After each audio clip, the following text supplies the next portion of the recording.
Hey guys, and welcome back to our YouTube channel. So for today's video guys, mag-unbox tayo ng Hachipupu na monkey. Ayan. Hindi ko na matandaan kung anong pangalan nito guys, pero monkey yung itsura niya. So wag na nating patagalin guys, i-unbox na natin. So pagka in-open nyo guys, nasa side yung opening niya. At bubungad sa inyo to guys. Ayan. Yung authenticity card niya guys, ayan nakalagay, Hachipupu. At limited to 305 pieces. 77 yung number niya. So ganun siya katindi guys. Kaya I'm sure dapat kumuha kayo ng Hachipupu na to. So ito na nga guys, pagka inopen nyo guys, ang unang kukunin nyo guys ay yung face. So ito yung face niya guys. Nandito rin nakalagay yung kanyang design. Yan. So ito guys ay nilalagay lang sa katawan. So kunin na natin yung katawan niya guys. Meron siyang mga insertion like ito, tsaka yung sa may bandang puwet. So ayan, namamagnet siya guys. Ang ganda nitong figure na to ha. So lagay muna natin.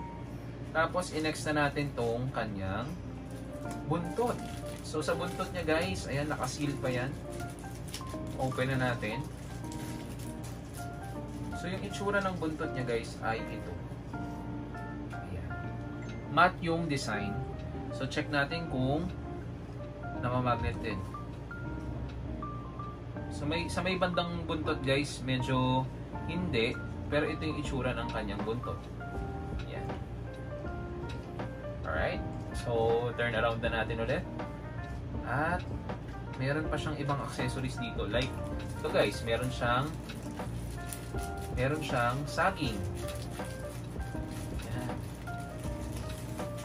So sa mga mahilig sa Hachipupu guys, make sure makakuha kayo nito.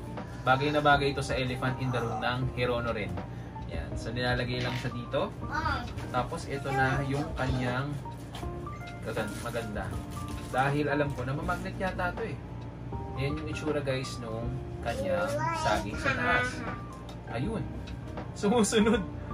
Lalagay ko sana sa side pero guys, ayan. Ang lakas ng magnet guys. So ito yung itsura niya guys. Ayan. Medyo mabigat din talaga yung figure. At ang ganda nung kulay niya guys. Ayan. Luka.